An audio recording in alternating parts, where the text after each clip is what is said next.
আপনি তো পাশের বাড়ি নাকি? আপনার নাম কি? আমার নাম আনোয়ার হোসেন। আনোয়ার হোসেন। আপনি পাশের বাড়ি। তা ছেলে মেয়েদের কি ভালো মন্দ আপনি কিছুটা তো জানেন নাকি? কিছুটা মানে স্যার ছোটবেলায় মাঝে মধ্যে আমার কাছে ফোন করতো। হ্যাঁ। এই ঈদের ভিতরে আর কি কোনো খোঁজ খবর লয় না যে আমার ভাই কেমন আছে, কিরকম আছে টাছে। এই যে আমার একটা ঈদ গেল একটা বছরের, হ্যাঁ প্রতি বছরের এর একটা ভিতর ঈদ। খোঁজ খবর লয় না। কোনো খোঁজ খবরই লয় নাই। ও একটা ছেলেরই তো ছেও লয় নাই গা।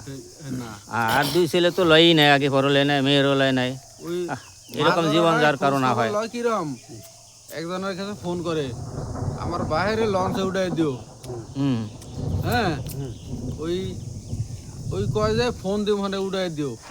ওই আবার 8 দিন পর ওই আমার বাইরে কই আছে। এই এই অবস্থা। চিন্তা করেন দর্শক, এরকম যে কারো ভাগ্য না হয়। বড়লা দেশে বাংলা থাকে এত খোঁজ খবর লইতারে সেইটা কিছুটা লয়। যাই হোক এত আইতে তো সময় লাগে। ওই ঈদের পরের দিন আমি ধরছিলাম তো, পরে বাজারের ভিতরে কথাবার্তা অনেক কিছু করার পরে ওই 5,000 টাকা দিয়ে গেছে। আমি বলছি যে হ্যাঁ 5,000 টাকা দিয়ে গেছে। বলছে যে আমি তো ভাই একলা পারি না, আমি কি 5টা মাইয়া আমার, তা আমার সংসারটা টানতে অনেক কষ্ট হয়ে যায়। তা আমি বলছি যে তুমি যদি 5টা মাইয়া যদি খাওয়াইতে পারো তাহলে একটা বাপের কপালে কি 1 কেজি চাউলের ভাত জুড়ে না সারাদিনে?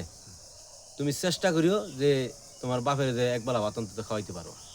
এই কথার পরে বলছে যে আমি তো দেখার চেষ্টা করতেছি কিন্তু আসলে কুলে উঠতাই না। টাকা দিলে কোন ছেলেরা মেয়েরা বাপের খাওয়াবে তা কোলে উঠতে পারছে না, তাদের সংসার ঠিকই চলে। নাকি তাদের সংসার তাতা ঠিকই চলে তাহলে। তারা তাদের নিজের সংসার ঠিকই চালায় কিন্তু বাপের বেলা তো দেশে থাকে বাংলা বাংলা আমি তো ঢাকা না বড় বাংলা বাংলা থাকে। আইতে 10 টাকা গাড়ি ভাড়া লাগাইতে। হুরবাড়ি ঘর উঠাইছে মানে এটা খায় না, মাঝে মধ্যে আসে আর কি। ঘর বাড়ি ঘরে থাকে। ব্যবসা বাণিজ্য ঢাকা, সব ঢাকা।